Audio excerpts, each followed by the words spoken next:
جی آپ لوگ کا سپورٹ ہے، اور یہ ایسا کہہ نہیں سکتے کہ یہ چینل جو ہے بنا سپورٹ کے نہیں چل سکتا. ظاہر سی بات ہے، ہمارے ویورز ہیں، آپ لوگ کی محبت ہے، جی آپ لوگ بنا کی سپورٹ کے حوصلہ تو کوئی کام ہی نہیں ہو سکتا. آپ لوگ کی حوصلہ افزائی ہے جو الحمدللہ یہ پروگرام ہو رہا ہے. تو آپ کے سوالات آپ لائی ہیں الحمدللہ. جی میں امید کرتا ہوں کہ آپ کو جواب مل جائے گا، کیونکہ وہاں دہلی سے یہاں آنا ایک لمبا سفر تھا آپ کے لیے. تو میں چاہوں گا آپ تشریف رکھیں. تو میں اب عالم کو بلانا چاہوں گا. دیکھیے آپ میں بیٹھ چینل سکتے ون کا شکریہ ادا بھی کرنا چاہتی ہوں، جی بالکل. خاص طور سے آپ کا بھی، جی کہ آپ نے موقع دیا. اور یہی دعا ہے کہ چینل ون ترقی یافتہ ہوتا رہے اور اس کو دن بدن ترقی ہی ملے. آمین الہی یہ میری آمین. دعا ہے. ہم سب کی یہی دعا ہے، ہر چاہنے والے، ہر دیکھنے والے کی بھی یہی دعا ہے کہ اسے ترقی ملے. میں چاہوں گا کہ آپ یہاں پہ بیٹھ سکتی ہیں. جی جی شکریہ. تو جی ہاں ناظرین، آپ نے دیکھا کہ نازیہ زیدی یہاں پہ راجدھانی دہلی سے تشریف لا چکی ہیں، جو کہ خالی ہاتھ نہیں بلکہ اپنے چند سوالات لے کے آئی ہیں جن کا انہیں جواب چاہیے. اب ظاہر سی بات ہے، جب سوال اتنے زیادہ ہیں اور اتنے اہم ہوں اور اتنے امپورٹنٹ ہو، تو اس کا جواب دینے کے لیے بھی ہمیں ایک ایسی شخصیت کا تلاش کرنا پڑے گا جو جواب دے سکے. تو ہم نے جیسا کہ آپ کو کہا تھا کہ آپ ان کے بارے میں جانتے ہیں کہ بڑے سے بڑا سوال جو ہے، کتنا بھی کٹھن سوال کیوں نہ ہو، اسے آسانی اور سرلتا کے ساتھ دینے میں یہ مہارت رکھتے ہیں. تو یہ کوئی اور نہیں بلکہ ایران قم سے تشریف لائے. چلیے ان کا استقبال کرتے ہیں مولانا علی عباس خان صاحب کا، جو نازیہ زیدی کے سوالوں کا جواب دیں گے. تو چلیے ان کا استقبال کرتے ہیں. السلام علیکم. وعلیکم السلام ورحمۃ اللہ. مولانا آپ کا ایک بار پھر سے بہت بہت شکریہ، کیونکہ آپ کو ایک موقع نہیں، یہ دوسرا موقع ملا ہمارے پروگرام میں آنے کا. کیا کہنا چاہیں گے؟ دوسرا موقع دینے کا آپ کے لیے دوسرا شکریہ. اچھا دوسرا موقع. بہت بہت شکریہ مولانا صاحب، کیونکہ مصروفیات اتنی زیادہ ہوتی ہے آپ جب انڈیا تشریف لاتے ہیں. جیسا کہ ہمارے ناظرین جانتے ہیں آپ کے بارے میں کہ آپ قم میں جو ہیں حوض علمیہ میں وہاں پہ درس دے رہے ہیں، اور خود آپ جو علم بھی حاصل کر رہے ہیں، اور وہاں سے وقت نکال کر ہندوستان آنا، پھر یہاں پہ بھی لوگوں کی خدمت انجام دینا، ایک وقت نکال کر آنا اور جانا. اسی طریقے سے ہمارا ایک پروگرام ایک موقع بھی ہے. لوگ ایک جو عام انسان ہے وہ اپنی زندگی سے وقت نکال رہا ہے اور یہاں پہ آ رہے ہیں، چاہ رہے ہیں. تو آپ کیا کہنا چاہیں گے پروگرام ایک موقع کے بارے میں؟ بسم اللہ الرحمن الرحیم. بہرحال ناظرین سے میں یہی کہنا چاہوں گا کہ جو لوگ اپنی زندگی سے ایک وقت نکال لیں اور سوالات کو لے کے یہاں تک آ رہے ہیں، جی ان کی حوصلہ افزائی کا بہترین طریقہ یہ ہے کہ اگر وہ معاشرے کی کسی مشکل کو پیش کر رہے ہیں یا اپنے سوالات کو پیش کر رہے ہیں، ہم اس کو غور سے سنیں، جی اس کو دیکھیں، اور اگر ہمارے ذہن میں سوالات ہیں تو ہم بھی آ کے اس پروگرام میں شرکت کریں. جی بالکل. مولانا آپ کا بہت بہت شکریہ کہ آپ تشریف لائے. تو آج میں بتا دوں، آج جو شخصیت ہمارے ساتھ ہیں یہ خواتین ہیں جو یہاں پہ تشریف لائی ہیں. ان کے چند سوال ہیں، امید کرتا ہوں کہ آپ ان کے سوالوں کا جواب بہترین طریقے سے دیں گے انشاءاللہ. انشاءاللہ. تو ان کا نام نازیہ زیدی ہے. تو میں چاہوں گا کہ آپ یہاں تشریف رکھیں، ان کے سوالوں کا جواب دیں. تو جی ہاں ناظرین، نازیہ زیدی تیار ہے اپنے سوالوں کو لے کر، اور جواب دینے کے لیے بھی ہمارے اسٹوڈیو میں آ چکے ہیں مولانا علی عباس خان صاحب، جن کے بارے میں نے پہلے بھی کہا تھا کہ جو ہے بڑے سے بڑا سوال ہو، کٹھن سے کٹھن سوال ہو، اس کا جواب دینے کے لیے بہت ہی زیادہ مہارت رکھتے ہیں. یعنی ایک ایسی شخصیت ہے جو بڑے سے بڑے سوال کو دینے میں آسان طریقے سے جو لاجیکل آنسر ہو وہ ہمیں سمجھ میں بھی آ جاتا ہے. لیکن دیکھنا یہ ہوگا کہ آج نازیہ زیدی جو راجدھانی دہلی سے آئی ہیں ہمارے اس پروگرام میں ایک موقع میں، کیا سوالات لے کر آئی ہیں. ان کے سوال یقیناً اتنے انٹرسٹنگ ہیں، کیا اس کا جواب مولانا علی عباس خان صاحب اسی طریقے سے دے پائیں گے جو امید لے کر وہ یہاں سپنوں کی مہانگری ممبئی میں آئی ہیں. میں ساجد رضوی آپ سے ضرور ملاقات کروں گا، لیکن یہ سوال و جواب کے سلسلے کے بعد. دیکھتے رہیے ایک موقع.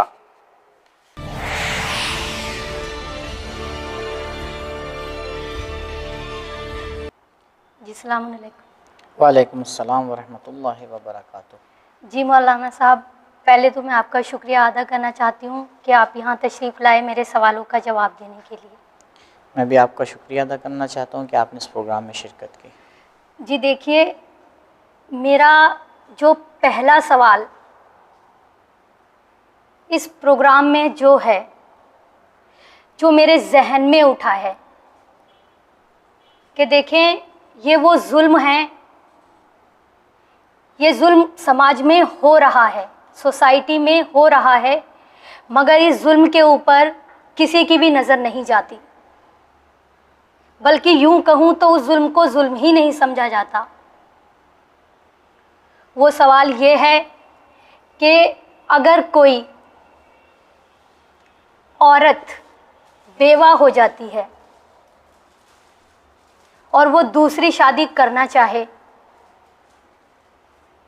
تو لوگ اس کو ایسا نہیں کرنے دیتے، اس پر پابندی لگائی جاتی ہے. مگر اکثر ایسا دیکھا ہے سوسائٹی میں، معاشرے میں، سماج میں، ہر قوم میں، یہ نہیں کہ مسلم میں، ہر سوسائٹی میں یہ پایا جاتا ہے کہ اگر کوئی مرد اور اس کی عورت کا انتقال ہو جائے اور وہ دوسری شادی کرنا چاہے تو 40 دن بھی نہیں گزرتے، سال بھر بھی نہیں ہونے پاتا، وہ دوسری شادی کر لیتا ہے، مگر سماج اس پر انگلی نہیں اٹھاتا، بلکہ الٹ سماج اس کو سپورٹ کرتا ہے کہ بھئی یہ جوان تھا، اگر شادی نہ کرتا تو کیا کرتا۔ مگر یہی بات اگر کسی عورت پر لاگو ہوتی ہے تو اس کے لیے الٹ جواب دیا جاتا ہے کہ کیا کرے گی یہ شادی کر کر، اب ایک شادی ہو گئی، اب اسے دوسری شادی کی ضرورت نہیں ہے، کہ خدا نے اگر اسے شوہر دینا تھا تو وہ ایک شادی سے بھی دیتا، انتقال نہ ہوتا، مگر مرد کے اوپر یہ قانون لاگو نہیں ہوتا، تو یہ سماج ایسا کیوں کرتا ہے؟ اعوذ باللہ من الشیطان الرجیم، بسم اللہ الرحمن الرحیم، الحمد للہ رب العالمین، وصلی اللہ علی محمد واہل بیتہ الاطیبین الاطہرین۔ یہ جو معاشرے کی ایک مشکل کو آپ نے پیش کیا، سوال یہ کہ ایسا کیوں ہے؟ بہرحال ہر سمجھدار انسان اس بات کو سمجھتا ہے کہ یہ جو کام ہو رہا ہے یہ غلط ہے۔ کچھ وجوہات ہو سکتی ہیں اس کی، دو وجہ میں اشارہ کرتا ہوں اس کی طرف۔ پہلی وجہ یہ ہے کہ ہم نے ابھی زندگی کو صحیح سے نہیں سمجھا ہے کہ زندگی کی حقیقت کیا ہے۔ کیا زندگی کی وہ حقیقت ہے جو ہم اس کے لیے بناتے ہیں، یا زندگی کی وہ حقیقت ہے جو زندگی دینے والے نے بنائی ہے؟ اگر ہم اس بات کو سمجھنے کی کوشش کریں کہ زندگی کی حقیقت بالکل اس طرح سے ہمیں گزارنا ہے جس طرح جس نے ہمیں زندگی عطا کی ہے وہ ہم سے چاہتا ہے، جی اور اگر اس کی نظر میں یہ چیز قباحت رکھتی تو بہرحال اس نے اتنا لمبا دین ہمارے سامنے پیش کیا ہے، وہ کہیں نہ کہیں آ کے اس کی طرف اشارہ کرتا کہ بھئی دیکھو یہ میرے اعتبار سے صحیح نہیں ہے، یا حرام نہیں ہے، قبیح ہے۔ کیونکہ آپ جانتی ہیں کہ اسلام میں ہر چیز حرام نہیں ہوتی، بہت سی چیزیں مکروہ بھی ہوتی ہیں، جی تو کم سے کم آ کے یہ کہہ دیا جاتا ہے کہ بھئی لڑکا دوسری شادی کر سکتا ہے، کوئی اعتراض نہیں ہے، لڑکی اگر دوسری شادی کرے تو مکروہ ہے۔ لیکن اگر ہم غور کریں آ کے تو ہمیں کوئی ایسی دین میں پابندی نظر نہیں آتی ہے، بلکہ اس کے الٹا نظر آتا ہے۔ جی اگر آپ اہل بیت علیہ الصلوۃ خود رسول خدا صلی اللہ علیہ وآلہ وسلم، آپ ان کی سیرت کو آ کے دیکھیں، اصحاب کی سیرت کو آ کے دیکھیں، تو جو رسول کی بہت سی شادیاں ہیں اس میں اکثر وہی ہیں کہ جن کی دوسری شادی ہوئی ہے۔ تو ہمارے جو معاشرہ جو یہ کہہ رہا ہے کہ ہم نبی کے ماننے والے ہیں، تو اگر وہ نبی کا ماننے والا ہے تو اس کو نبی کی سیرت پہ بھی چلنا پڑے گا۔ تو اصل مشکل یہاں سے کھڑی ہوئی، ایک وجہ یہ ہے کہ ہم نے صحیح سے زندگی کو نہیں سمجھا ہے، صحیح سے اس زندگی کے قانون کو نہیں سمجھا ہے۔ دوسری وجہ یہ جو ہندوستان میں مسلمان زندگی کر رہا ہے، دو اعتبار سے وہ اپنی زندگی کو آگے بیلنس کرتا ہے۔ ایک طرف تو وہ دین ہے کہ جس کو وہ فالو کر رہا ہے، دوسری طرف وہ معاشرہ ہے جس میں وہ رہ رہا ہے۔ جی میرے پاس بہت سی مثالیں، لیکن شاید ابھی وقت نہیں ہے میں ان مثالوں کو پیش کروں۔ بہت سے ہمارے دینی کام ایسے ہیں جو ہمارے معاشرے سے متاثر ہیں، یعنی کام دینی ہیں لیکن اس کو کرنے کا اسٹائل ہم نے معاشرے سے لیا ہے۔ ہم جس سماج میں رہ رہے ہیں، کیونکہ ہم اکیلے نہیں ہیں اس سماج میں، ہمارے ساتھ دوسری قومیں بھی رہ رہی ہیں، جیسے آپ نے بھی اشارہ کیا، یہ فقط ہماری مشکل نہیں ہے، اور بھی معاشروں میں یہ مشکل پائی جاتی ہے۔ اگر ہم جا کے غور کریں، عین ممکن ہے کوئی ایسا مکتب، کوئی ایسا مذہب، کوئی ایسی سوچ ہو جہاں سے یہ سوچ نکل کر ہمارے درمیان آئی ہے۔ اگر ہم غور کریں تو اگر ہمارا یہ ماننا ہے کہ ہمارے پاس زندگی کا قانون موجود ہے تو ہمیں کوئی حق حاصل نہیں ہوتا کہ ہم کسی دوسری جگہ سے زندگی کے قانون کو لیں۔ تو اگر ہم چاہتے ہیں کہ یہ مشکل سولو ہو تو ہمیں ان دونوں مشکلات کے اوپر توجہ کرنا پڑے گی۔ پہلے سمجھنا پڑے گا کہ زندگی کی حقیقت کیا ہے، جس پروردگار نے ہمیں زندگی کا قانون دیا ہے، اگر اس کے سامنے یہ چیز صحیح ہے اور وہ اس چیز کو برا نہیں کہہ رہا ہے اور عقل بھی تائید کر رہی ہے کہ یہ ضرورت ہے اور اس کو ہونا چاہیے، تو بالکل معاشرے میں وہ لوگ جو سمجھدار ہیں، جو ایسے لوگوں کو سپورٹ کر سکتے ہیں، ایسا کام کروا سکتے ہیں، وہ قدم آگے بڑھائیں اور اس کام کو سنبھالیں۔ دوسری طرف سے ہم اس بات کے اوپر بھی غور کریں، دیکھیں کہ یہ مشکل آئی کہاں سے ہے، یہ سوچ کہاں سے ہمارے مکتب میں آ کے داخل ہو گئی۔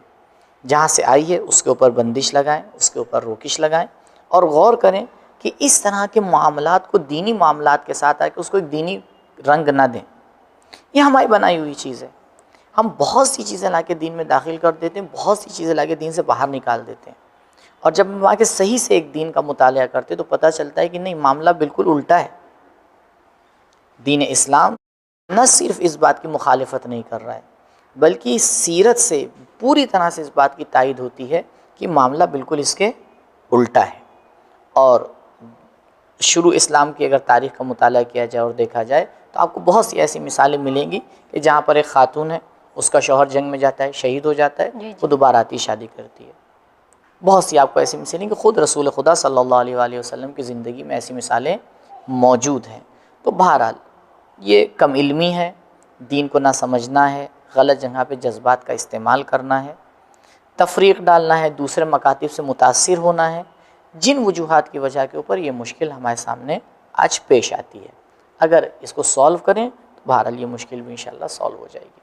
جی مولانا، دین اسلام کیا کہتا ہے؟ کیا ایک عورت بیوہ جو ہے اس کا دوسری شادی کرنا جائز ہے یا ناجائز؟ اب آپ دیکھیے، اگر رسول ایک کام کر رہے ہیں تو وہ جائز ہے یا نہیں؟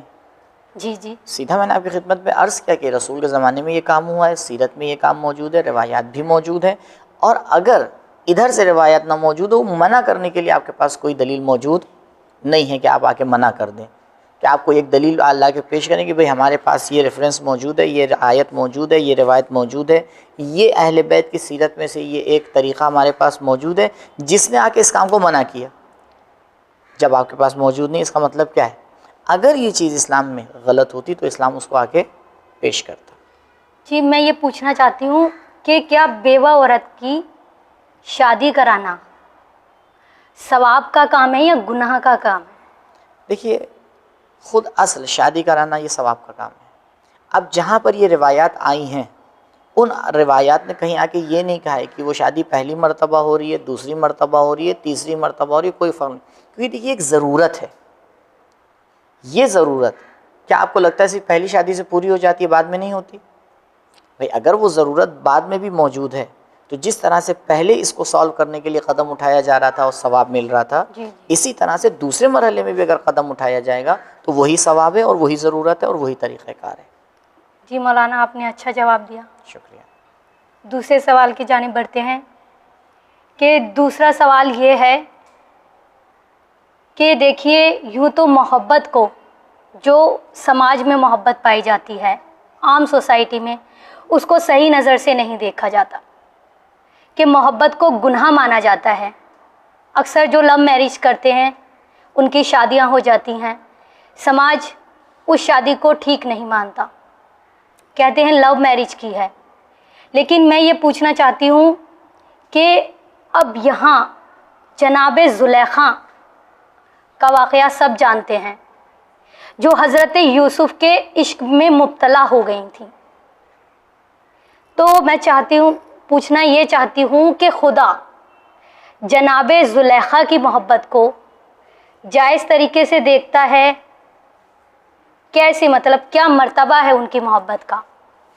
دیکھیے، ہمارے سماج کا ایک اہم سوال ہے، شاید خود اس سوال میں کئی سوال ہیں۔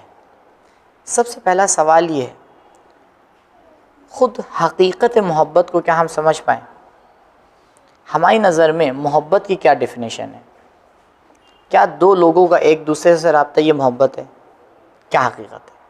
دیکھیے، ہمارے سماج میں ایک جملہ مشہور ہے اور آپ نے بھی سنا ہوگا اور بہت زیادہ مشہور ہے، اور بار بار اس کو دہرایا جاتا ہے اور اس کا سہارا لیا جاتا ہے اپنے کام کی توجیہ کے لیے۔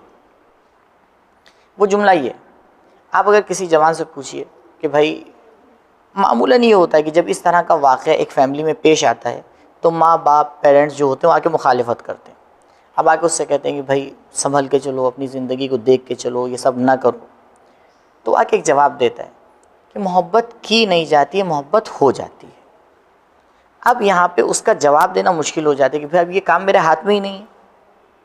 لیکن دو طریقے سے اس کے اوپر غور کرنے کی ضرورت ہے۔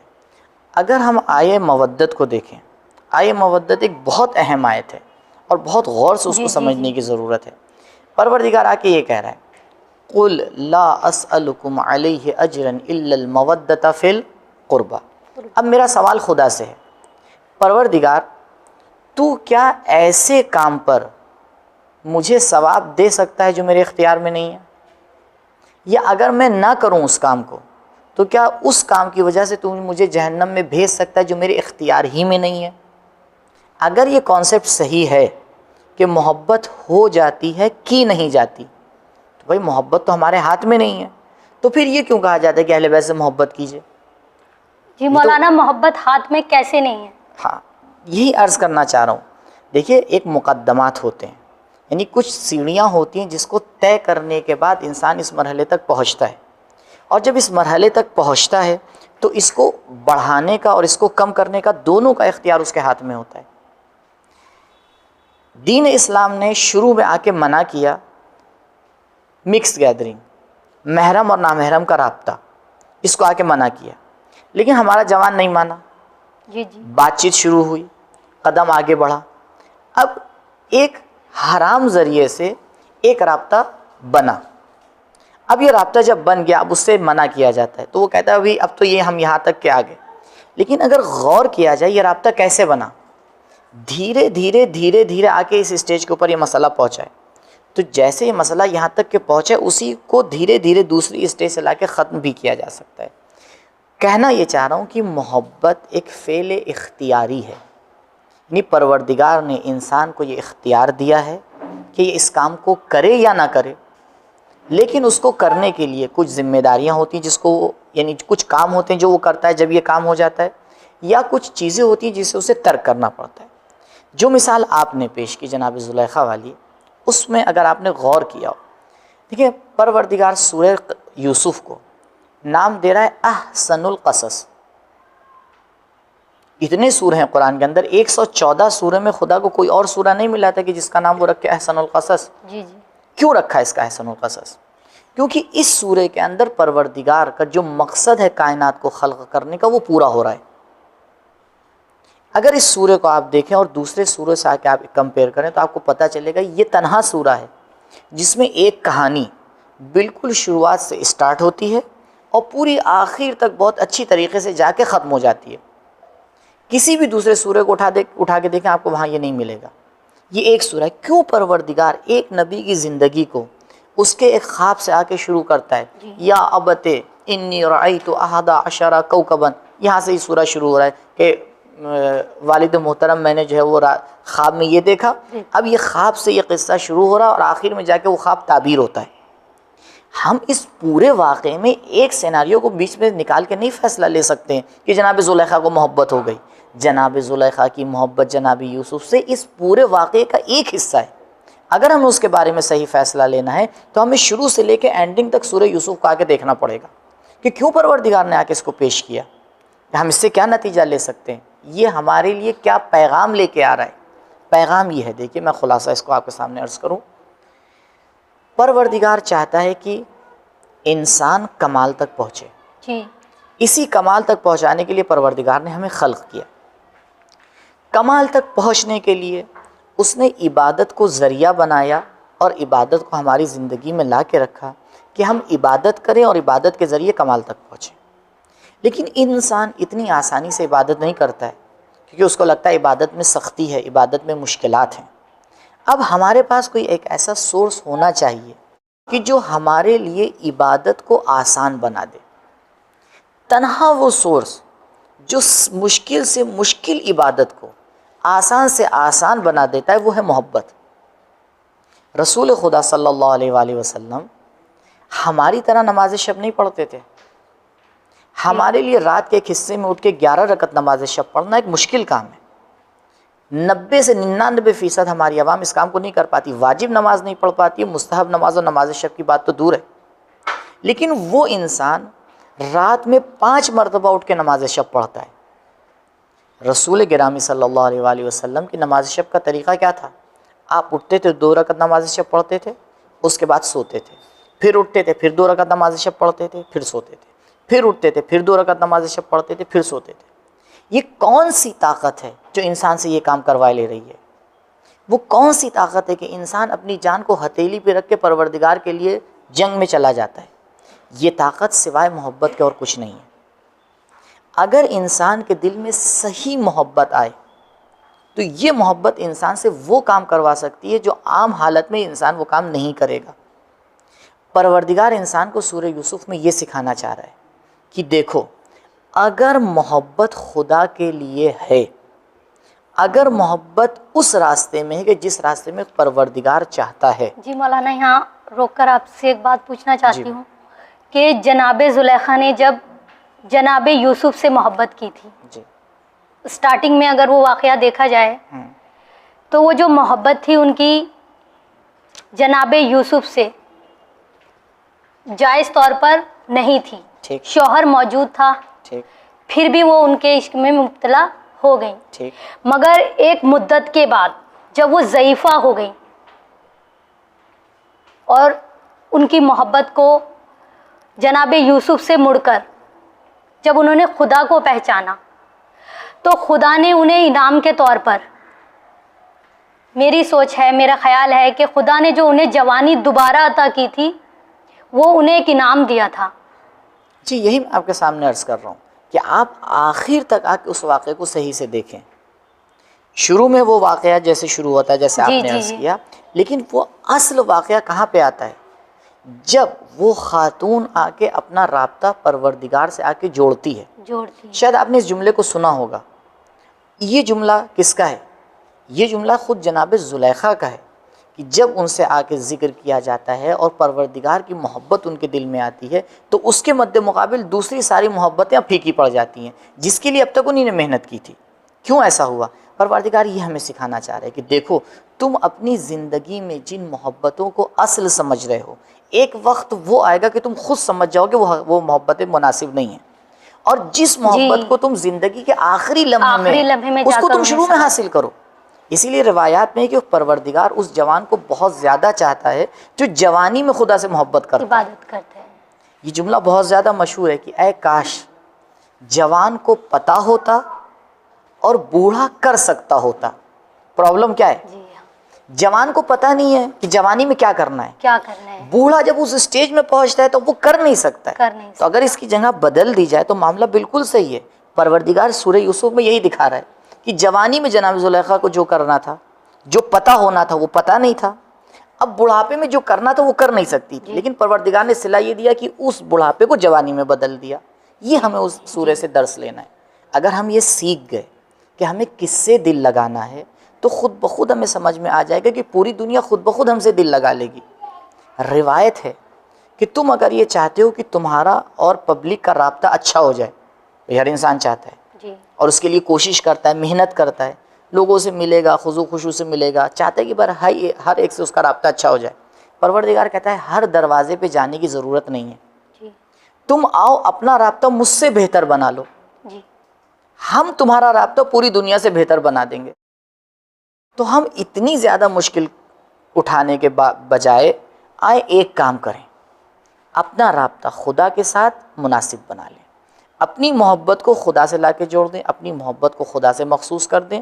اگر یہ کام ہم نے کر لیا تو اس کے سائے میں اہل بیت علیہ السلام کی محبت، جو محبتیں جو بھی پروردگار نے ہمارے لیے جائز قرار دی ہیں، خود بخود وہ صحیح ہو جائیں۔ جی، آپ نے ابھی ایک بات کہی تھی کہ محبت کی نہیں جاتی، محبت ہو جاتی ہے۔ یہ صحیح نہیں ہے، یہ صحیح نہیں ہے۔ جی، آدمی کو عقل دی گئی ہے، دماغ دیا ہے خدا نے، تو یہ بات کیسے صحیح ہے کہ محبت کی نہیں جاتی ہو جاتی ہے؟ جیسے کہ معاشرے میں دیکھا جا رہا ہے کہ لڑکے بگڑتے جا رہے ہیں، لڑکے یا لڑکیاں دیکھا جاتا ہے اپنی قوم سے باہر نکل کر وہ ایسے شخص کا ہاتھ پکڑ لیتے ہیں کہ جس میں کوئی خوبی نہیں پائی جاتی۔ دیکھیے مسئلہ کیا ہے، ایسا وہ کیوں کرتے ہیں؟ ایسا وہ کیوں کر رہے ہیں؟ تو انہیں یہ معلوم ہے کہ یہ کام غلط ہے۔ چلیے، ہو سکتا ہے انہیں معلوم ہو یا ہو سکتا ہے معلوم نہ ہو۔ اس مسئلے کو اگر ہم تھوڑا کھول کے بیان کریں، پروردگار نے جس طرح ہمیں یہ طاقتیں دی ہیں اسی طرح اس کے سائیڈ میں ایک اور چیز خلق کی ہے جس کا نام ہے شیطان۔ شیطان ہم ہو سکتا ہے سوئیں، ہم ہو سکتا ہے غافل ہوں، لیکن شیطان کا کام 24 گھنٹے ہوتا ہے۔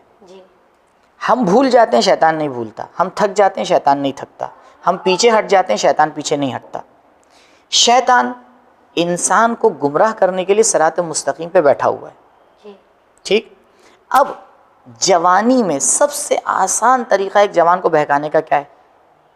سب سے آسان طریقہ یہ. میں سوال کروں گا ان جوانوں سے جو شادی کے پہلے دوسرے تیسرے ہفتے ڈیورس اور طلاق کی مانگ کرتے ہیں. جی بھائی یہ محبت اتنے جلدی چینج کیوں ہو گئی؟ اس کی وجہ یہ، وہ جو تصویر شادی سے پہلے اس کے ذہن میں تھی وہ تصویر شیطان کی بنائی ہوئی تھی.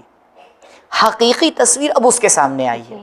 اگر ہم سمجھدار ہیں تو اس تصویر کو اپنے سامنے لا کے فیصلے کا معیار مت بنائیں کہ جو حقیقی تصویر نہیں ہے، اس تصویر کو لا کے اپنے سامنے معیار بنائیں جو حقیقی تصویر ہے. اگر دیکھیے پروردگار نے انسان کو عقل دی ہے، جذبات دی ہیں. جذبات بھی انسان کے لیے ضروری ہیں. اگر ہر وقت ہم عقل کا دامن تھام کے چلیں گے تو بہت سی جگہ پہ ہم کام نہیں کر پائیں گے. عقل بھی ضروری ہے، جذبات بھی ضروری ہے. لیکن مشکل کیا ہے؟ مشکل اس وقت کھڑی ہوتی ہے جب آقا غلام بن جائے، غلام آقا بن جائے. پروردگار نے عقل کو امام بنایا ہے، عقل کو آقا بنایا ہے، جذبات کو عقل کے فیصلے کو پورا کرنے کے لیے خلق کیا ہے. یعنی جذبات کو ہمیں عقل کے سائے میں رکھنا ہے. اب اگر اس کو ہم آ کے پلٹ دیں، جذبات کو ہم اصل بنا دیں، جذبات کو ہم لیڈر بنا دیں، جذبات کو ہم آقا بنا دیں، عقل کو آ کے غلام بنا دیں، وہ پتہ ہے جب بھائی ہم چینج کریں گے تو پورا معاشرہ بھی چینج ہو جائے گا. جی ایک سوال اور ہے اسی سے ریلیٹڈ جی کہ اگر کوئی لڑکا یا لڑکی محبت کریں تو قرآن اسے کس نگاہ سے دیکھتا ہے؟ جبکہ یہ کہا جاتا ہے کہ نامحرم کا دل میں خیال لانا بھی گناہ ہے، اور وہ لو میرج کر جاتے ہیں، تو کیا انہیں اس عمل کی کوئی سزا ملتی ہے یا نہیں؟ دیکھیے یہ تو بالکل آخرت میں بالکل سیدھی سی بات ہے. پروردگار نے اگر کسی چیز پر بندش لگائی ہے جی اس کا مطلب یہ کہ وہ غلط ہے. غلط ہے. اگر پروردگار نے کسی چیز کی اجازت دی ہے اس کا مطلب یہ کہ وہ صحیح ہے. پروردگار نے نہ محبت سے روکا ہے، نہ پروردگار محبت کا دشمن ہے، وہ تو خالق محبت ہے. لیکن وہ یہ کہہ رہا ہے کہ دیکھو ہر چیز کی ایک جگہ ہوتی ہے. اس کی اجازت تمہیں کب دی جا رہی ہے؟ کب دی جا رہی ہے؟ اس وقت دی جا رہی ہے جب تمہارا ایک دوسرے کو دیکھنا حلال ہو جائے. حلال. لیکن اگر تم اس کی جگہ چینج کرو گے، 1 منٹ پہلے کر دو گے، 1 منٹ زیادہ نہیں، جب عقد پڑھا جاتا ہے اس کے بعد سے یہ کام صحیح ہو جاتا ہے. لیکن اگر اس سے 2 منٹ پہلے 10 منٹ پہلے انسان اس کام کو کرے، پروردگار جانتا ہے کیوں؟ کیونکہ دیکھیے بہت سیدھی سی بات ہے. میں نے کہا عقل ہے اور جذبات ہیں. جب انسان کے اندر یہ جذبات اجاگر ہوتے ہیں تو انسان کوئی نہ کوئی عمل کرتا ہے، کوئی نہ کوئی کام کرتا ہے. اب اگر جائز طریقے سے وہ ایک کام نہیں کر پائے گا تو کس چیز کا سہارا لے گا؟ وہ ناجائز طریقے کا سہارا لے گا. تو آپ ان جذبات کو کیوں بھڑکا ہی رہے ہیں کہ جس کے سائے میں آپ ناجائز طریقے کی طرف جا رہے ہیں؟ اگر ہمارا جوان اس بات کو سمجھ جائے کہ کس طرح سے اسے اپنے جذبات کو کنٹرول کرنا ہے، بھائی انسان کا دل ہے، اگر یہ دل پروردگار کی محبت سے مالا مال ہو جائے، کیا آپ کو لگتا ہے کہ یہ ادھر ادھر جائے گا؟ نہیں جائے گا. بالکل نہیں جائے گا. کیوں جاتا ہے؟ کیونکہ یہ خالی ہے. جی اس کو کوئی کام ہم نے نہیں، اس کو اللہ کی محبت سے لبریز کر دینا نہیں چاہیے. کیا. اب جب نہیں کیا تو پتہ ہی پھر جب اللہ نہیں آئے گا تو غیر اللہ آئے گا. غیر اللہ. خالی گھر کہتے ہیں شیطان کا ہوتا ہے. تو بھائی جب پروردگار نے اس کو بنایا تھا اپنی محبت کے لیے، القلب عرش الرحمن، مومن کا قلب رحمان کا عرش ہوتا ہے. تو جب رحمان کے عرش کو ہم نے رحمان سے خالی کر دیا تو شیطان آ کے اس کے اندر بسیرا کرتا ہے. یہ سیدھی سی بات ہے. میں آپ سے ایک سوال کروں. بہرحال آپ سوال کرنے کے لیے آئی ہیں، لیکن ایک سوال میں آپ سے کرتا ہوں. ہم کیوں اہل بیت سے محبت کرتے ہیں؟ ہم اہل بیت سے کیوں محبت کرتے ہیں؟ ہم ان کے چاہنے والے. کیوں؟ ہم شیعہ قوم میں پیدا ہوئے ہیں. نہ پیدا ہوتے ہمیں منزلیں ملتی تو ہم آئی جاتے راستے پر. دیکھیے مسئلہ یہیں پر ہے. ابھی آج تک ہم نے بیٹھ کے اپنی زندگی کے مین سوال کا جواب نہیں دیا ہے. کیوں ہم اہل بیت سے محبت کرتے ہیں؟ میں آپ کو بہت سیدھا جواب دوں.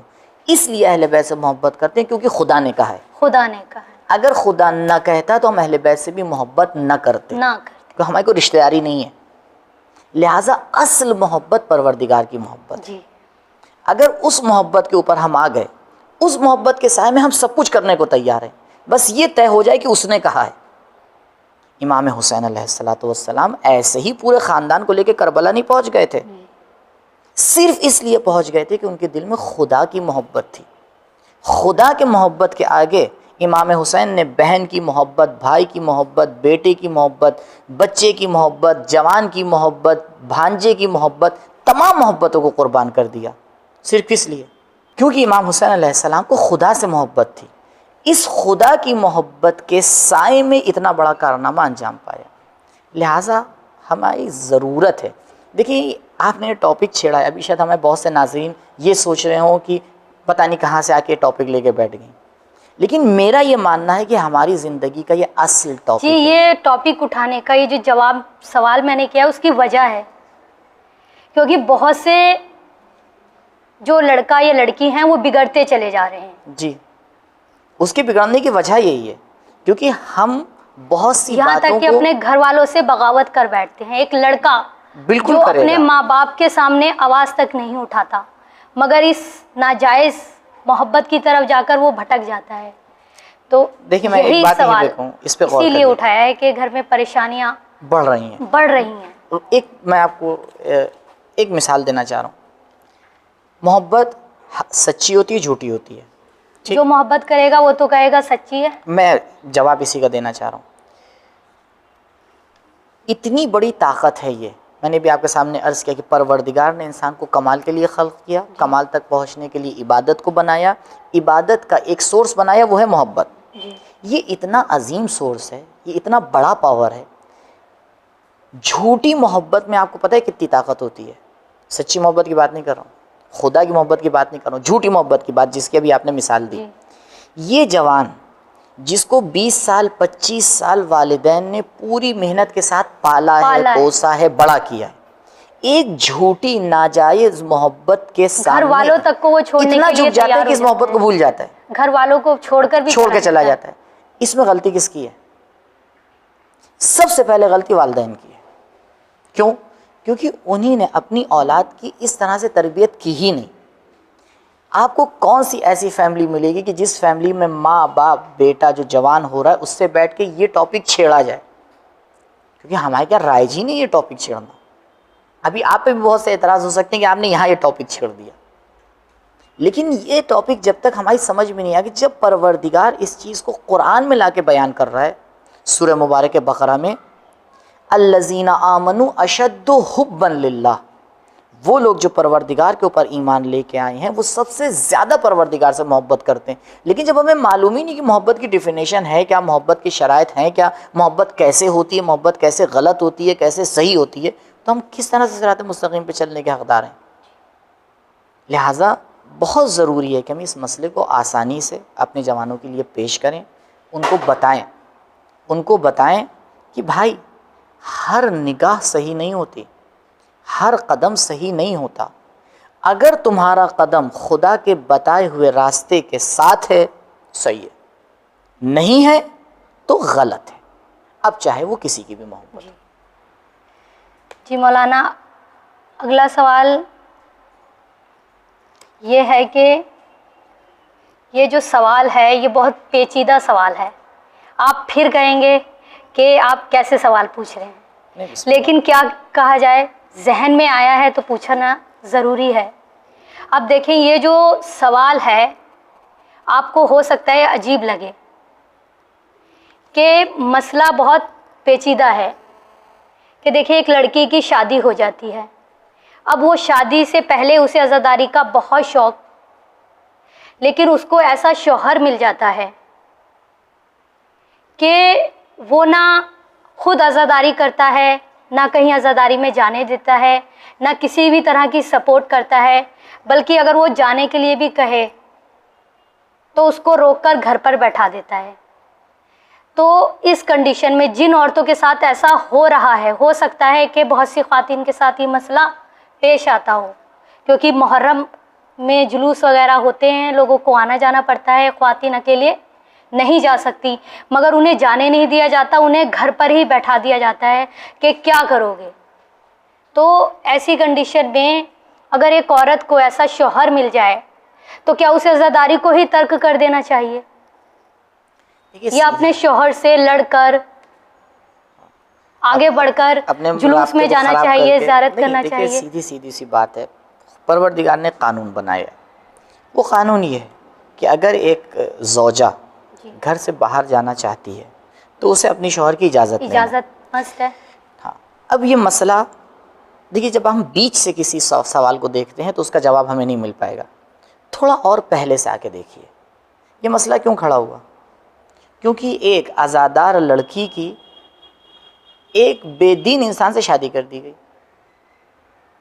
یہ مسئلہ اس لیے کھڑا ہوا نا. جی مولانا, پہلے تو کسی کا نیچر ہم اتنا قریب سے جان ہی نہیں سکتے. بالکل جان سکتے ہیں. کیوں ہم آ کے جو اسلام نے شادی کا طریقہ بتایا ہے اس کے اوپر عمل نہیں کرتے؟ کیوں ہم آ کے یہ دیکھتے ہیں کہ یہ لڑکا بہت اچھی جاب کرتا ہے, 40,000 روپے کما رہا ہے, گاڑی سے چلتا ہے, کیوں ہم نے آ کے ایک بار اس کی زندگی کو جا کے نہیں کھنگالا؟ کیوں آ کے ہم نے اس کے دوستوں سے سوال نہیں کیا, اس کے محلے والوں سے سوال نہیں کیا, جہاں وہ جاب کرتا ہے ان لوگوں سے جا کے سوال نہیں کیا کہ یہ ہے کیسا؟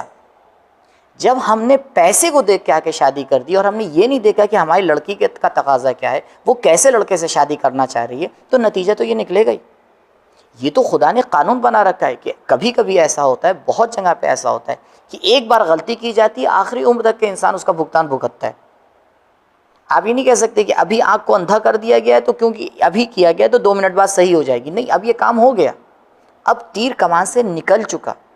لیکن اب یہ لڑکی کیا کرے, اس کے لیے کیا کیا جا سکتا ہے؟ مولانا, کوئی پیرنٹس جان کر تو اپنی لڑکی کی شادی غلط جگہ کرتا نہیں ہے. جان کے نہیں کرتا ہے, لیکن جو طریقہ ہے اس نے نہیں اپنایا ہے. یہ جان کر کرے یا جہالت میں کرے, دونوں چیزیں ایک ہیں. بھئی ذمہ داری کیا تھی آپ کی؟ یعنی سارے قصوروار ماں باپ.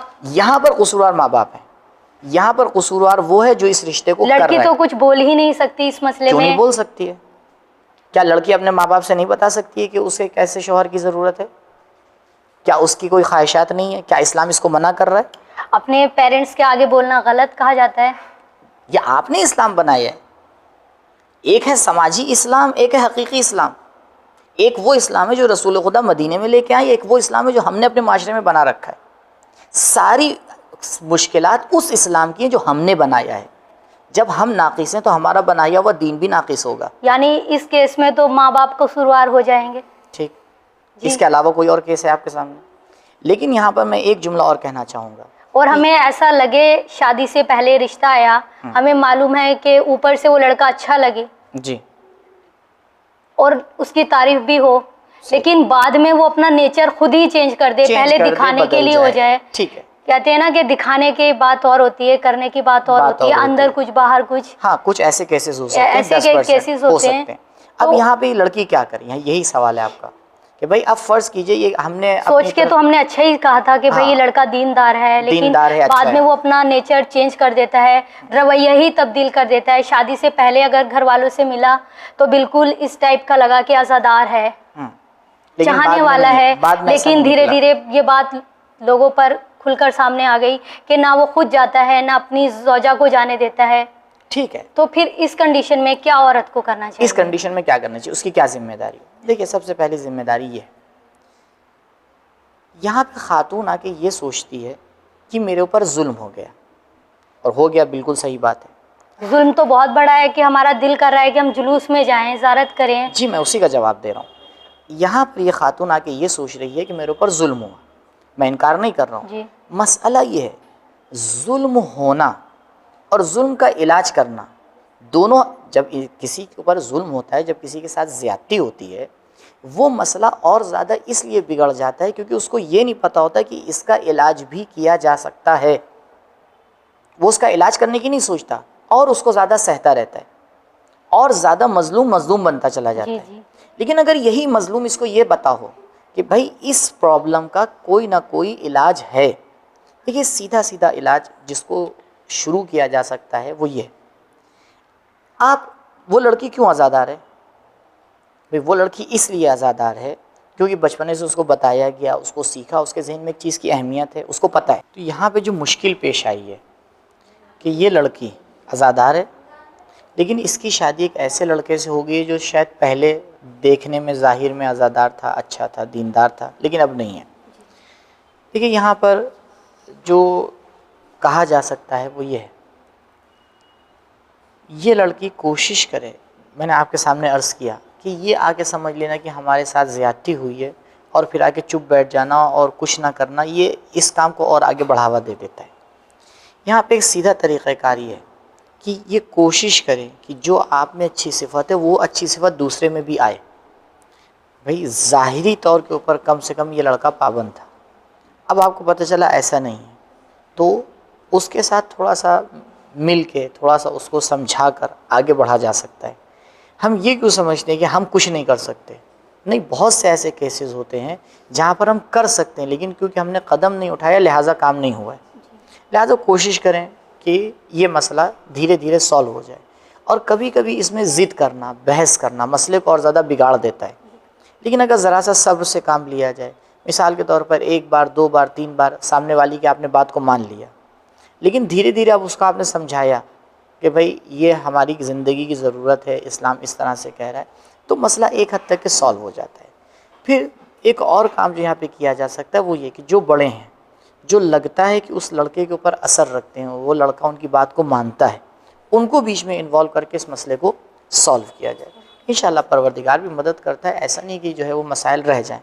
ہاں ہو سکتا ہے ایک آدھ کیس ایسا بھی ہم کو ملے زندگی میں کہ یہ تمام کام کرنے کے باوجود بھی مسئلہ سالو نہ ہو، تو جو آخری بات بچتی ہے وہ یہ ہے کہ اب ایک رشتہ طے ہو چکا ہے، ایک زندگی آگے بڑھ چکی ہے، جو یہاں پر صبر کے ساتھ زندگی کو آگے بڑھائے، بہرحال اس کا ایک اجر ہے اور پروردگار اس کے اس اجر کو محفوظ رکھے گا۔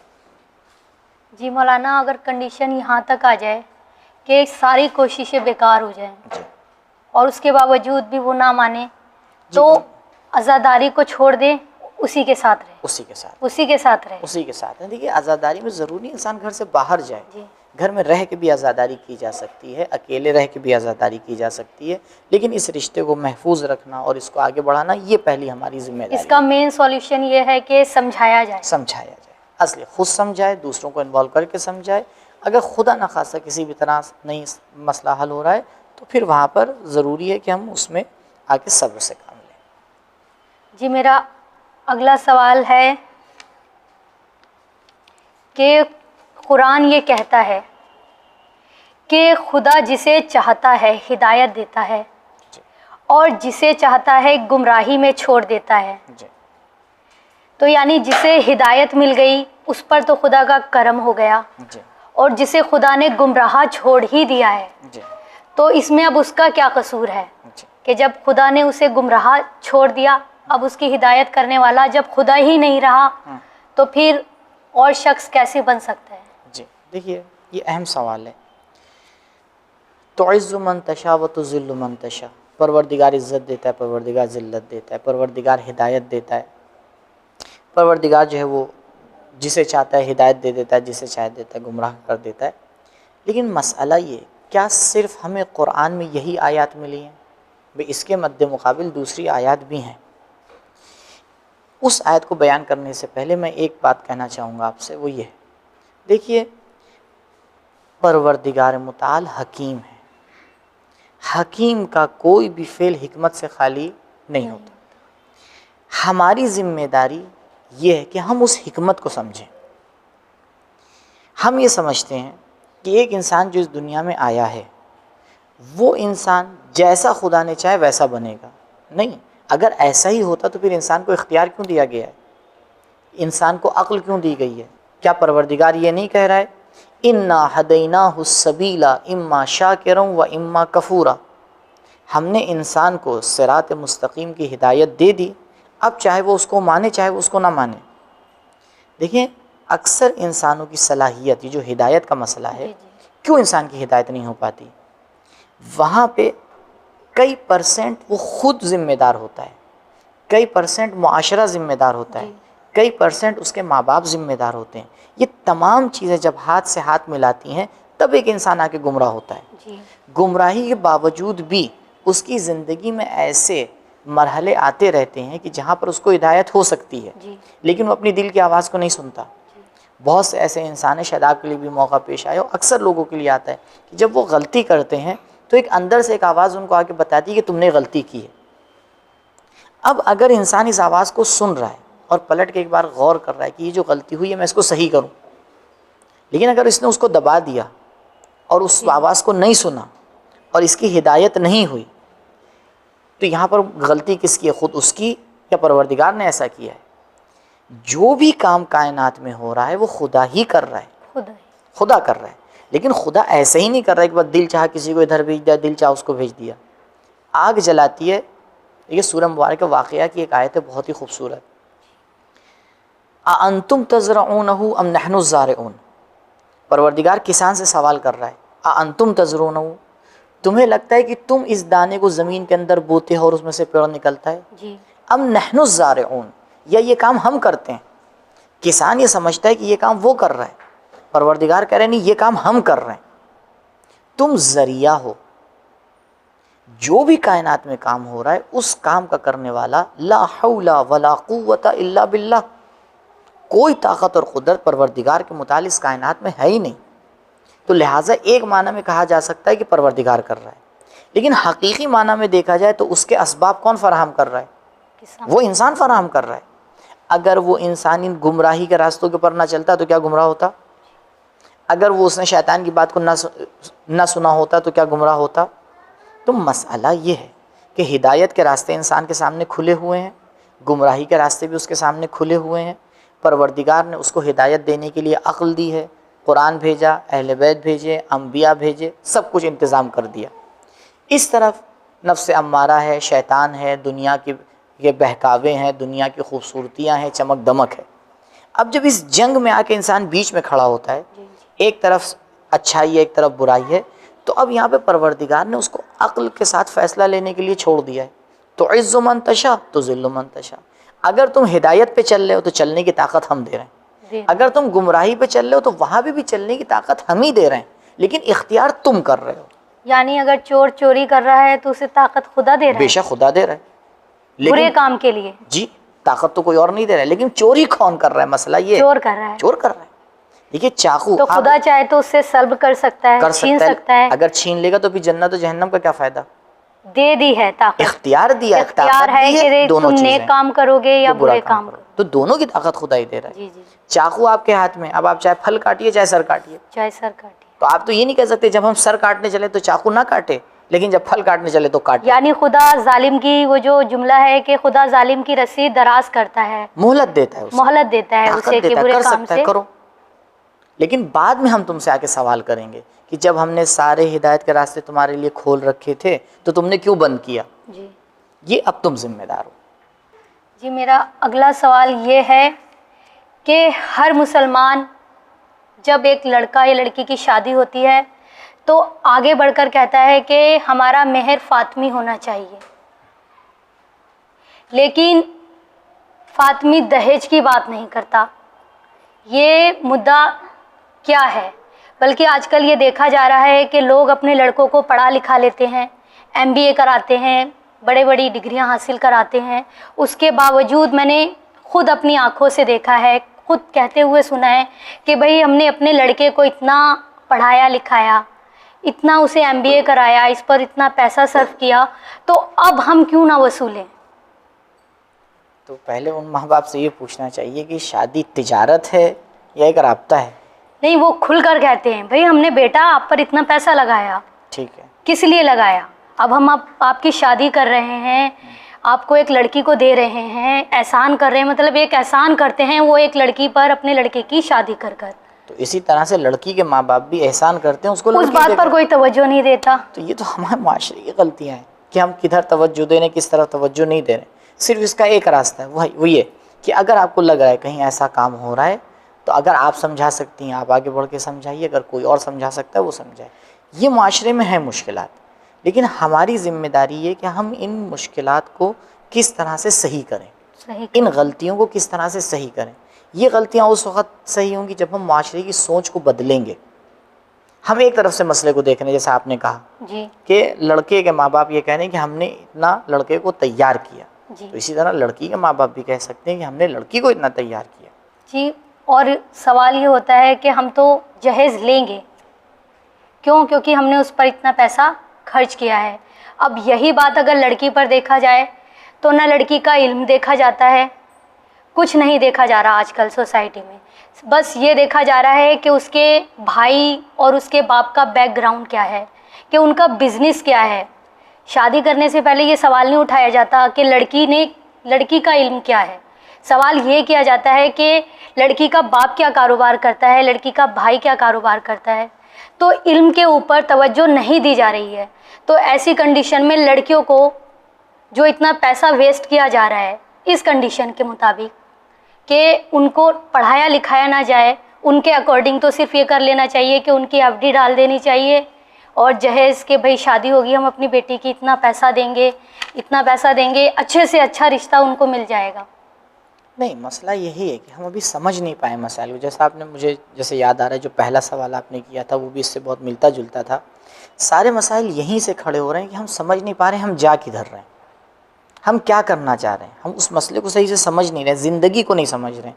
میں نے آپ کو پہلے سوال میں ظاہراً یہی جواب دیا تھا کہ ہم زندگی کو نہیں سمجھ پا رہے ہیں کہ زندگی کس لیے ہے، کیا مقصد ہے، پروردگار نے ہمیں اس دنیا میں کیوں بھیجا ہے. یہ چند دن کی زندگی جو ہمیں دی گئی ہے یہ کیوں دی گئی ہے. اب یہ مسائل جب تک کہ سالو نہیں ہوں گے معاشرے میں یہ مشکلات رہیں گی.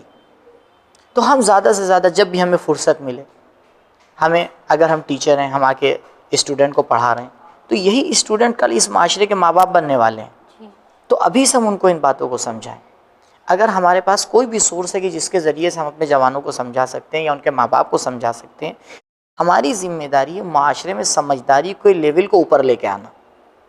دیکھیے، گلا شکوہ کرنے سے مسئلہ حل نہیں ہوگا. ہم چلاتے رہیں کہ معاشرے میں یہ مشکل ہے، ہمارے کہنے سے مشکل سالو نہیں ہوگی. جو لوگ اس کو سالو کر سکتے ہیں یہ ان کی ذمہ داری ہے. جسے سمجھا سکتے ہیں وہ آ کے سمجھائیں، اور اگر سمجھانے سے مسئلہ حل نہیں ہو رہا ہے تو ایسی کوشش کریں ایسے رشتے نہ ہوں. ایسی جگہ نہ لڑکی دیں، ایسی جگہ نہ لڑکے کی شادی کریں. تھوڑا سا اسٹیک ہونا پڑے گا، تھوڑا سا سمجھدار بننا پڑے گا، تھوڑا سا سمجھداری کو بڑھانا پڑے گا. انشاءاللہ پروردگار بھی مدد کرے گا. دھیرے دھیرے مسائل حل ہوں گے. لیکن بس مسئلہ یہ ہے کہ جن لوگوں کی توجہ ہے ان مسائل پہ وہ تھکے نہ، اپنی ذمہ داری کو آگے بڑھائیں. اپنے جیسے جو 4 اور لوگ ہیں جن کی سوچ ملتی ہے ان کو اپنے ساتھ جوڑیں، مل جل کے اس معاشرے میں اس سوچ کو آگے بڑھائیں کہ ہمیں کس طرح سے شادیاں کرنا ہے، کس طرح سے دہیج ہونا چاہیے، کس طرح سے نکاح ہونا چاہیے. ان مسائل کو سمجھیں. جی مولانا، میرا اگلا سوال ہے کہ کیا ایک ٹیچر کا، لیڈی ٹیچر کا، ایک بالغ لڑکے کو پڑھانا، جی، لڑکوں کو پڑھانا کیسا ہے، جائز ہے یا ناجائز؟ یہ سوال میرے ذہن میں اس لیے آیا کہ میں نے ایک روایت حدیث میں پڑھی ہے اور سنی بھی ہے کہ جناب زینب کے پاس، میں جلدی سے اپنی بات پورا کرنا چاہتی ہوں، کہ جناب زینب کے پاس کچھ عورتیں مدینے میں درس لینے آیا کرتی تھیں. اور وہ جب درس لینے آئیں تو جناب زینب نے ایک مرتبہ کیا کیا کہ ایک عورت کو درس کے درمیان سے بیچ میں سے اٹھا دیا اور کہا کہ تم یہاں سے چلی جاؤ، میں تمہیں درس نہیں دے سکتی. اب وہ روتی ہوئی جا رہی تھیں. اب جب وہ جا رہی تھیں تو انہیں جناب فضہ مل گئیں. جناب فضہ نے کہا کہ تم کیوں رو رہی ہیں؟ تو وہ عورت کہتی ہے کہ میں روؤں نہ تو کیا کروں، کہ بھئی مجھے بی بی نے درس دینے سے منع کر دیا. اب جناب فضہ آتی ہیں ان کے پاس اور کہتی ہیں کہ آپ نے انہیں کیوں منع کرا؟ تو جناب زینب کا سوال جواب دیکھیے. جناب زینب کہتی ہیں کہ یہ عورت حاملہ ہے اور میں نہیں جانتی کہ اس کے شکم میں جو بچہ ہے وہ مرد ہے یا عورت ہے، اس لیے میں اسے درس نہیں دینا چاہتی. تو اس کے اکارڈنگ تو یہ پڑھانا ناجائز ہے. جب بیوی اپنی آواز ایک شکم میں جو بچہ ہے اسے نہیں سنا رہی تو پھر کیسے جائز ہو جائے گا؟ دیکھیے، مسائل شرعی اس طرح سے طے نہیں ہوتے. یہ روایت صحیح ہے یا؟ میں اس روایت کو میں نے پہلی بار سنا ہے اور بہرحال چیک کرنا پڑے گا، دیکھنا پڑے گا ہے ایسی روایت یا نہیں. جی، بڑے عالم کی منہ سے میں نے حدیث میں پڑھی ہے. نہیں، بغیر دیکھے میں نہیں کہہ سکتا. اب وہ چاہے کوئی عالم، جب تک معصوم نہ کہے میں کسی کی بات نہیں سن سکتا. اگر معصوم خود مجھ سے کہے یا میں ایسی کتاب میں پڑھوں کہ جو مجھے پتا ہے کہ معصوم کی باتوں کو نقل کر رہی ہے تو بات ٹھیک ہے. لیکن فی الحال جو آپ نے مسئلہ پیش کیا ہے اس کا میں جواب آپ کو دوں. دیکھیے، ایک ہمارے پاس طریقہ ہے، ایک قانون ہے جہاں سے ہم اپنے مسائل کو آ کے حل کرتے ہیں، وہ ہے تقلید. یہ جو مسئلہ آپ نے پیش کیا یہ محرم اور نامحرم کے رابطے کا مسئلہ ہے. اس مسئلے کو سولو کرنے کے لیے ہم سیدھے جائیں گے اپنے مجتہد کے پاس، جی اس سے جا کے سوال کریں گے. اس کا جواب یہ اور تقریباً جو اس وقت مشہور مراجع سب کا جواب اس مسئلے میں ایک ہی ہے کہ اگر ایک ٹیچر ایک نامحرم لڑکے کو پڑھا رہی ہے، مسئلہ ادھر سے بھی پیش آ سکتا ہے جی کہ ایک ٹیچر جو مرد ہے وہ نامحرم لڑکی کو پڑھا رہا ہے، دونوں طرف سے مسئلہ پیش آ سکتا ہے. پہلی بات، ایک محرم اور نامحرم کا ایسی جگہ پر جمع ہونا جہاں پر کوئی تیسرا نہیں آ سکتا حرام ہے. حرام. تو پہلے یہ شرط لگائی جائے گی بھئی جہاں یہ پڑھائی ہو رہی ہے وہ ایک ایسی جگہ ہے جہاں ایک دوسرے لوگ آ سکتے ہیں.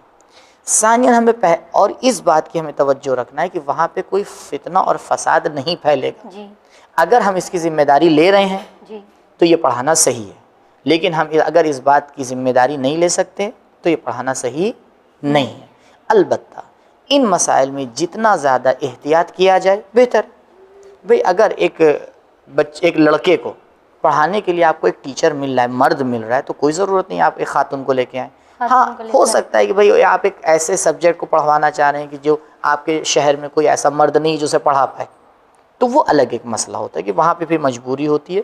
تو وہاں پر جو دوسری کنڈیشن ہے اس کو لگا کر مسئلے کو سمجھ کر اس مسئلے کو سولو کیا جا سکتا ہے. کوئی اتنی بڑی مشکل نہیں ہے، یعنی پڑھا سکتے ہیں لیکن ان تمام شرائط کو نظر میں جی رکھتے ہوئے کہ سناٹا نہ ہو، اکیلے نہ ہو، اور کوئی مشکل نہیں کھڑی ہو سکتی. جو رابطہ ہے وہ بھی کوئی مشکل نہیں کھڑی کرے گا، پڑھا سکتا ہے. جی مولانا شکریہ، بہت شکریہ، اچھے جوابات ملے مجھے، شکریہ اپنی امید سے بڑھ کر. انشاءاللہ.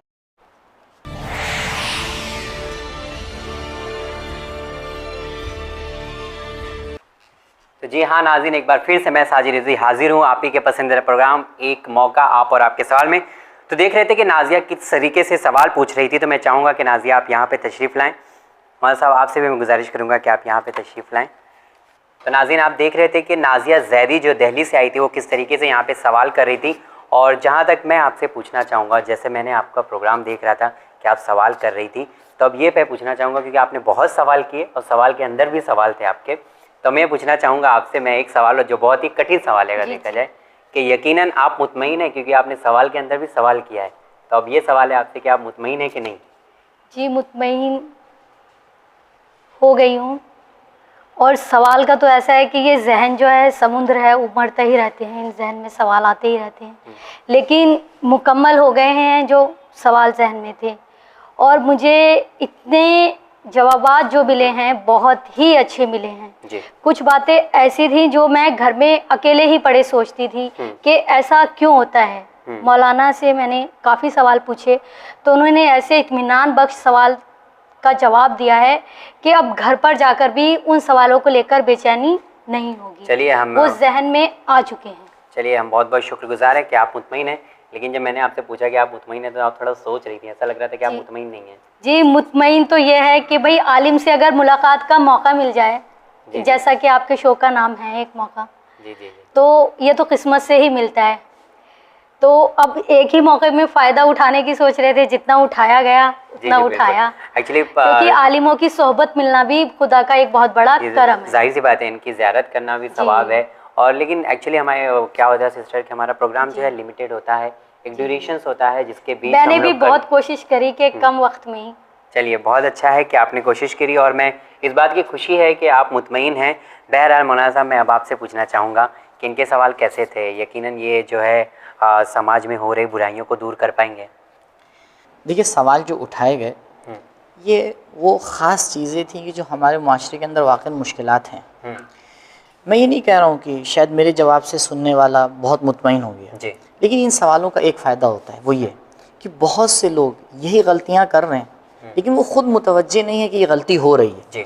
جب اس طرح کی بات ان کے کان میں پڑتی ہے تو وہ ایک دم سے متوجہ ہوتے ہیں کہ اچھا یہ غلط ہو رہا ہے. کیونکہ یہ ضروری نہیں کہ جو غلطی کر رہا ہے وہ متوجہ بھی ہو کہ غلط ہو رہا ہے، لیکن کم سے کم جب اس طرح کا سوال اٹھتا ہے، اس سے ہٹ کے کہ اس نے جواب سنا یا نہیں سنا، لیکن جب وہ سوال آتا ہے تو اس کے ذہن میں آتا ہے کہ اچھا یہ غلط ہو سکتا ہے. کیونکہ دیکھیے پہلا اسٹیج سامنے والے کو غلطی سے ہٹانے کا یہ کہ وہ یہ سوچے کہ یہ غلط ہو سکتا ہے.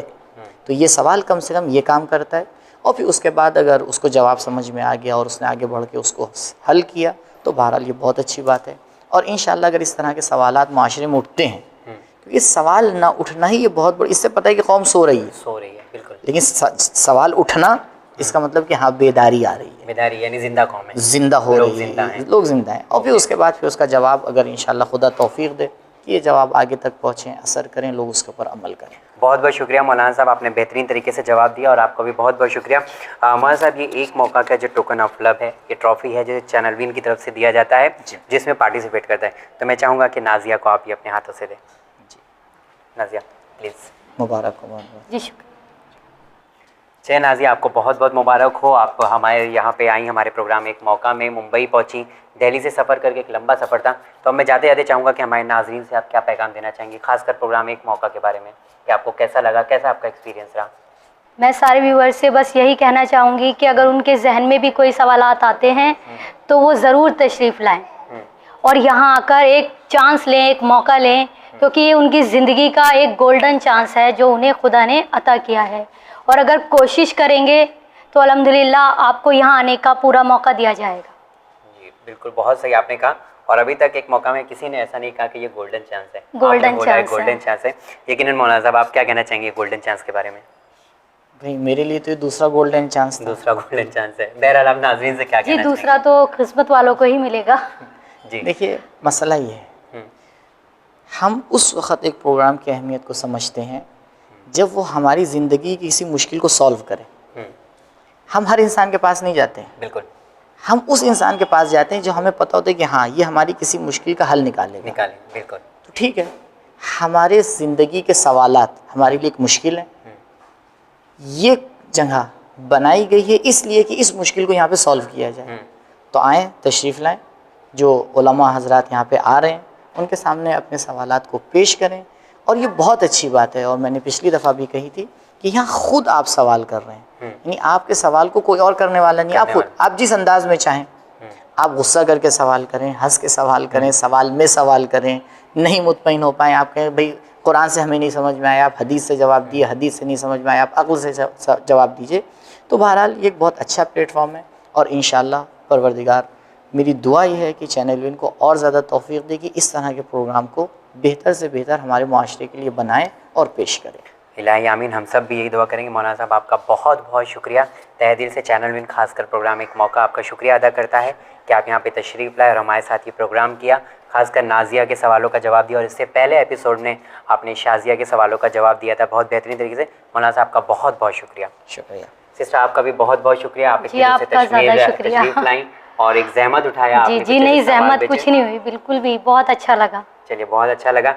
جی ہاں ناظرین، اگر آپ کے پاس بھی نازیہ کی طرح سوال ہیں تو آپ بھی سوالوں کے کانٹوں میں نہ گھرے رہیں، بلکہ ان کانٹوں کو نکال پھینکنے کے لیے اور ان سوالوں کو ایک گلاب کی طرح آگے بھیجنے کے لیے اور اپنے سوالوں کو دور کرنے کے لیے، اس کا جواب پانے کے لیے آپ ایک کام کر سکتے ہیں، ہمارے پروگرام ایک موقع میں پارٹیسپیٹ کر سکتے ہیں۔ اس کے لیے آپ کو ایک کام کرنا ہوگا، اپنے بہترین سوال ہمیں ای میل کرنے ہوں گے۔ ہمارا ای میل ایڈریس ہے emwin786@gmail.com۔ زیادہ معلومات کے لیے بے شک آپ ہمیں کال بھی کر سکتے ہیں۔ اگر آپ ہمارے اس پروگرام ایک موقع کے بارے میں جاننا چاہتے ہیں تو ہمارا نمبر ہے 9619667578۔ جی ہاں ناظرین، دین اور آخرت کی زیادہ معلومات کے لیے لگاتار دیکھتے رہیے چینل وین، پیغام انسانیت۔ شکریہ، خدا حافظ۔